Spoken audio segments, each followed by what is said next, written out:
Hello, my name is Shelby, and today I'm going to show you guys how to sew on a button. This is a necessary skill because you never know when your pants are going to come undone and your button's going to fall off. So it's necessary to know how to sew on a button.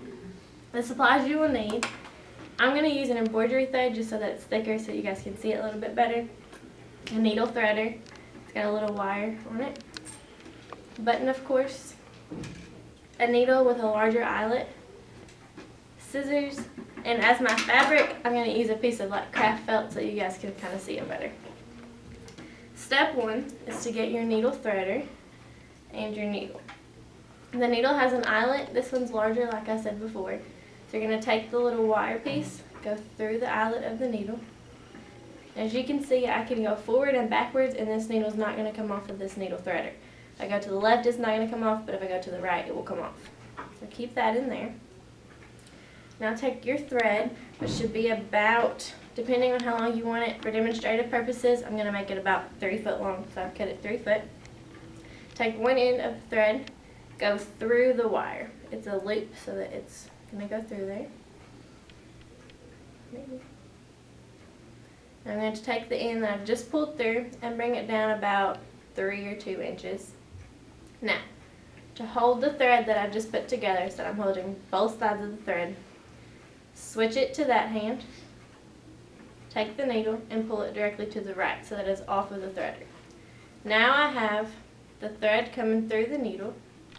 I'm going to hold the longer side of the thread, and continue to pull the needle threader out. Now my thread is through my needle without having to hassle and get it through there yourself. The next step is to pull down the short end that you just thread through all the way down to the bottom. Now you're going to make your knot so that when you're sewing through your fabric, you're actually doing something and not just pulling a string through a hole. So towards the end of your string, you want to tie it around your fingers like you would a balloon, and take the needle and just continue going in and around that one string. Approximately 5 or 6 times, it depends on how long you want to do it or how thick your thread is.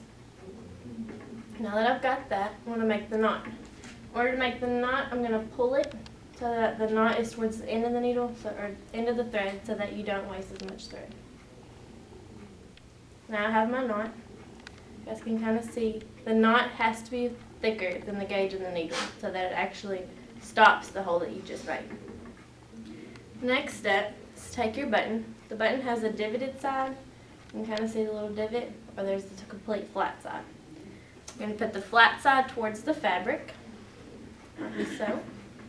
You're going to take your needle and go through the back side of the fabric and just poke through one of the holes. It does not matter which one. This can be a little tricky.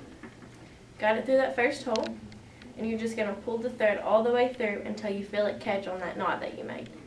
The next step is to take the needle and go through the front, but go to the opposite hole of the button that you just went on.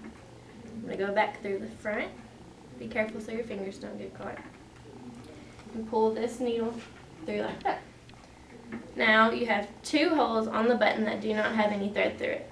Doesn't matter which one you pick, just pick one in order to make the X on the top of the button. I'm going to do the bottom hole. It's coming through. We pull until you feel it tight. Now I'm going to go through that final hole of the button. Pull this one through. Make sure you're pulling it tight and that your button is pressed firmly against the fabric. You would repeat that X starting with your very first hole, depending on the number of times that you needed to go through for the type of fabric. For like example, a blue jean would require more of an X than say a piece of silk.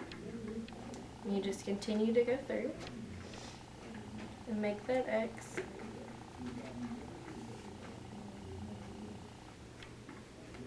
Do you guys see the X kind of from there? Yes.